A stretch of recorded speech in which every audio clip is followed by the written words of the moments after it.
Yeah. So the second topic is that let's skip the coding first. We will go back to coding later. Okay. So the next topic is about love, right? Just now we talk about love.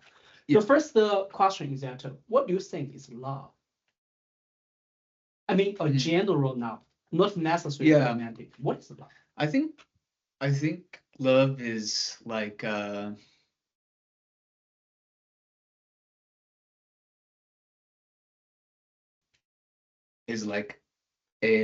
unwavering support for someone or something. For the people I love, you know, for whatever they do or whoever they are, or whatever they may need, they'll always have my support. Okay.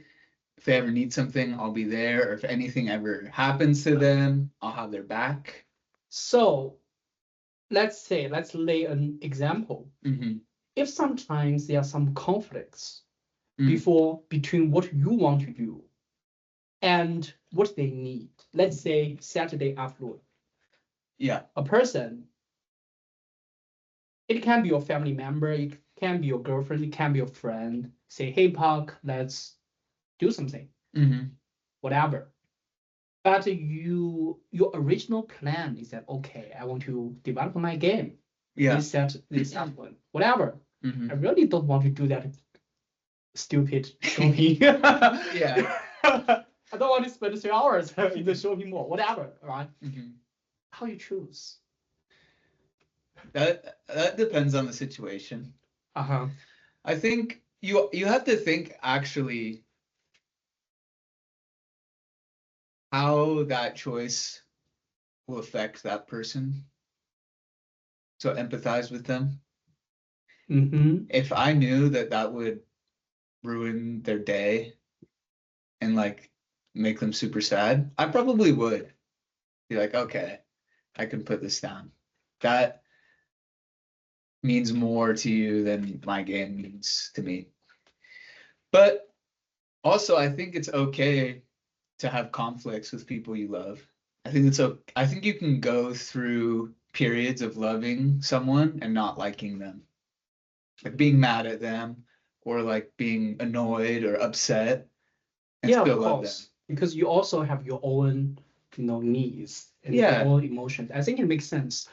I think that the reason why, just as I mentioned, I already so far interviewed 70 people. I talked with everyone about this topic. The reason why is that I felt that when I grew up, love is a topic I'm missing, which means that to achieve my goal, let's say get top grades in the class, go to top universities, go to top companies.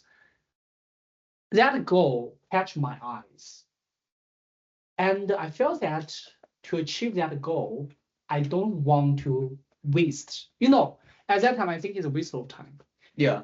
I don't want to spend time on humans because it doesn't directly help to achieve that goal. Right. You can see such mindset is very, very selfish, you can say. And if you have such mindset, it's very hard for you to, first thing, it's hard for you to realize you are loved. Right. Because some people love you, then they will reach out to you, say, hey, let's do something together. Right. If they don't love you, why they reach out to you, right? Of course, you need to spend time, but they are willing to offer, providing such an offer. It's actually a signal of love. I didn't realize that. Yeah. Just in the past 2 or 3 years. In a long time, even in college, high school, whatever, my friends say, hey, Brock, do you want to have a dinner together? I will say no. The reason why I say no is not because I don't like them. It's because I think, okay, if I have dinner with you, it's 2 hours, 3 hours. If I eat by myself, it's just half an hour. Yeah, you're doing like a value assessment. I'm doing a calculation, but it hurts. It hurt people's feeling. Right? They are willing to spend some time with me because they love me. Yeah. If not, they won't. right? It's just like you or my other friends. Why you spend 2 or 3 hours to have this conversation with me to do such stupid things, right? You must have some love on me. Then you are willing to invest the time to do this thing. And some of friends, they also don't feel very comfortable to have their conversation on internet, but they still accept. I feel very, very, moving. Yeah. So that's why when you mentioned that, whether what you do will hurt their feeling. I think that's a very important point. I just began to learn about that. Yeah. Yeah. Yeah, I think, well, I think that mindset is actually pretty common, especially for younger people. And I think it's kind of just like a naive mindset. Selfish. And I feel like the reason you felt that way is just because you didn't think that's important. Yeah, and like you just hadn't experienced it probably, or like known maybe that honestly there are more important things. Yeah, and I think that now I gradually feel that love may be one of the few things that's really important in life. Definitely. One day when you die, when you look back to this whole life, I feel suspicious you will be proud of the achievements you make. Maybe what make you feel, proud of is all the relationship you have with people around you, your lovers, your family members, your friends. I felt that maybe now gradually feel that love may be one of the most important things in life, rather than which university I went to. Of course, go to a top university can give you a lot of privilege, a lot of benefits, but I felt maybe that's not the meaning of life. Yeah, I agree. And I think that that's just something I've kind of realized more too with age. I would never probably really thought that in high school or college, Yeah, so I want to go. Yeah, so that's the interesting thing to have conversation, right? If imagine you have such a conversation with your friends 10 years ago, then you look back and compare these two. Yeah. That will be very interesting, huh? Yeah. And I believe that maybe 10 years later, our understanding about love may change again. Okay. Probably, certainly, yeah. Yeah. And the second question about this topic is that how we understand romantic love. What's the difference between romantic love and all other love? It's very different, actually. Yeah. Right? You can love your father. You can also love your mother. You can also love your brother. Yeah. Right? You can love your friend A. You also love your friend B. But yeah. But you cannot. I don't know. I guess it's kind of hard. Yeah. It's kind of hard to put into words. I don't know. I can't really. I don't know if I can describe it. Yeah, and also, But it is different. Right, and also another reason, I felt that I felt have kind of like a guilty if I use a dating app is that in dating app what I saw is I'm mainly attracted by a picture. Yeah. You open YouTube, because they know you are male, they can keep pushing you something about beautiful females. Yeah. I think the opposite way is the same, right? If you are a girl, they can push you a lot of very handsome men. And though that attraction driven by hormone, is that love? Physically alone? No. Right? Definitely not. Yeah, and but it's part of it. I think it is definitely part of it. Yes, part of it. So it's become very complex because no matter how beautiful the girl is or how handsome the man is, as long as you get along with each other for some time, you will get bored. I mean, physically. Oh, sure, maybe. maybe. Yeah, because another day you walk on the street, you look at a new face. Your hormones say, "Hey, I'm excited now." Yeah. But of course, if we are animals, we will do that like a dog. Sure. But we are humans, so there's something beyond that, right? Yeah. So that's why you can live with the same person. Yeah. For the majority part of your life. So what's that? I think that the physical attraction is a component of it. Of course it is. And it's like if the animal part of our brain. Of course. If without that point, what's the difference between romantic relationship and friendship? I think early on in a relationship, oftentimes that is take a big part. That is like maybe the largest part, or like I think it makes huge sense. part. But as time went by. Yeah, exactly. But I think that as time goes on, and it's not that you find the person less attractive, it's just that your brain get used to that. Maybe, but it just becomes less important to you. That's not the reason you stay in a relationship, is because someone is attractive, is beautiful, is handsome. If you want the relationship to work, in my opinion. I don't, Yeah. Also, it depends on what you're looking for from a relationship. Yeah, exactly. And right? But I think that the difference between like generalized love and romantic love is that being in a romantic relationship is just naturally you're with that person a lot more, and you just end up being a lot closer than you can be with anybody else. Yep. And if you're gonna be that close for someone from an extended period of time, it's just naturally like you're gonna there's gonna be a deeper emotional connection than a physical connection. I agree, because I think that again, physical connection cannot last so long. Yeah, it's definitely fleeting. Yeah. Not to say that it's not important. I mean, I of course it's important. Again, if without that part, what's the difference between romantic relation and just a friendship? Yeah. I think it's the main way to distinguish. Yeah.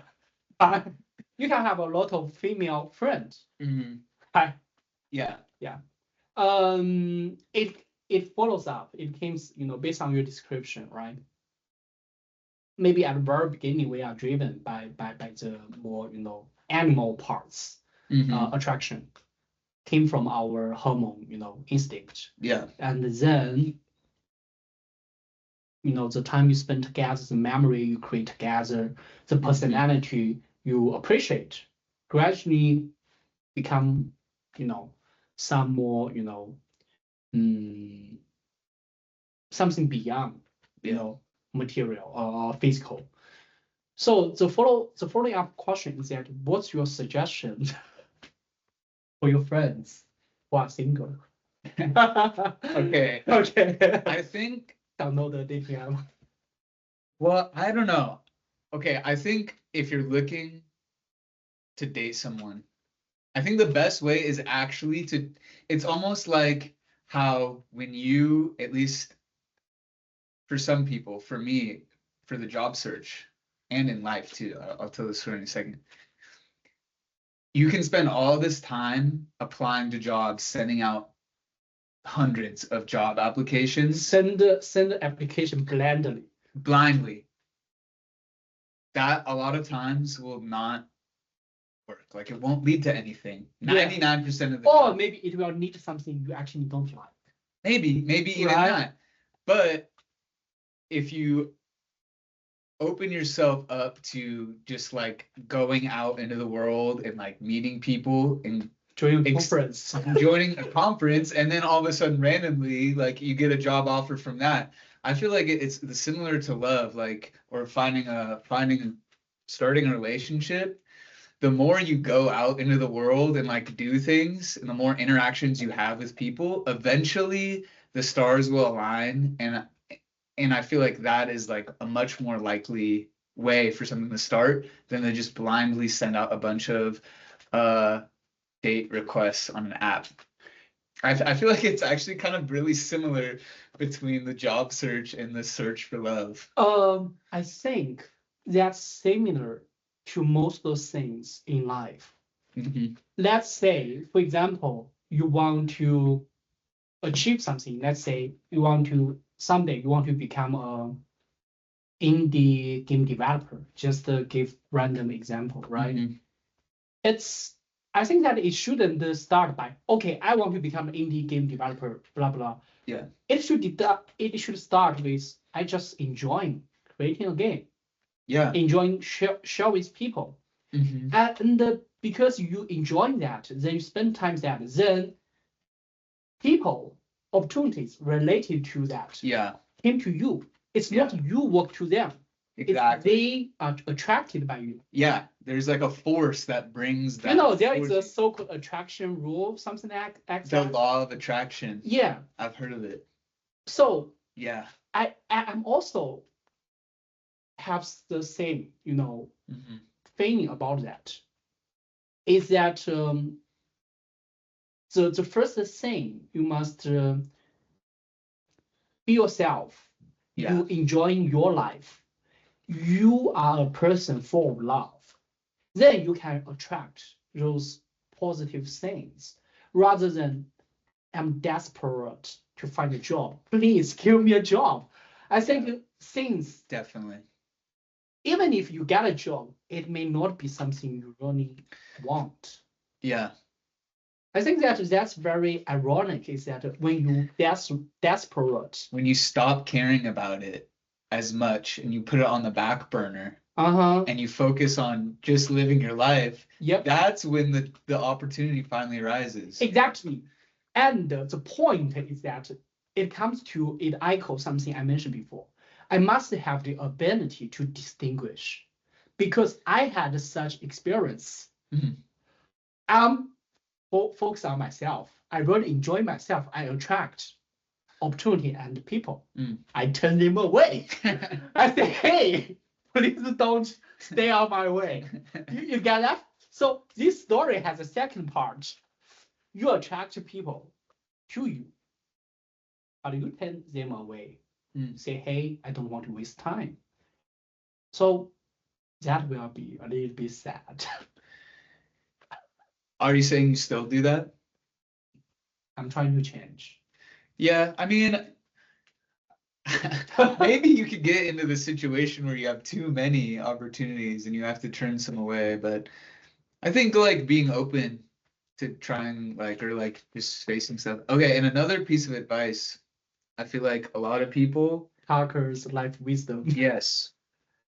Are like dead set on finding someone who has the exact same hobbies as them, that exact same interests as them, and is like exactly like them. And I actually think that's a bad idea. Same. For looking in dating. I think that you should look for something new. Exactly. You don't want to date someone who's just like you. A copy of you. Yeah, or like,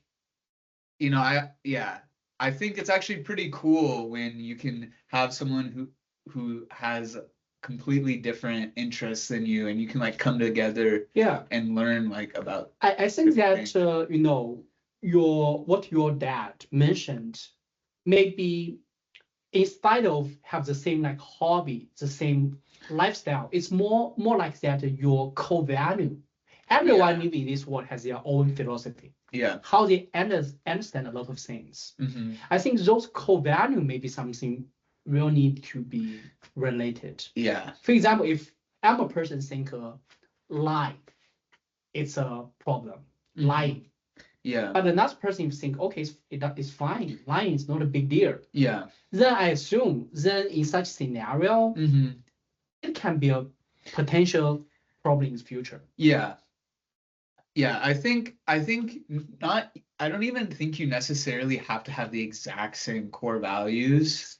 Just compatibility in that way. Compatible. And really the most important thing is you just want to find someone you enjoy spending time with. And then naturally you'll kind of just realize like, okay, we're kind of becoming the same person over time. Oh yeah, of course. People are influenced by each other.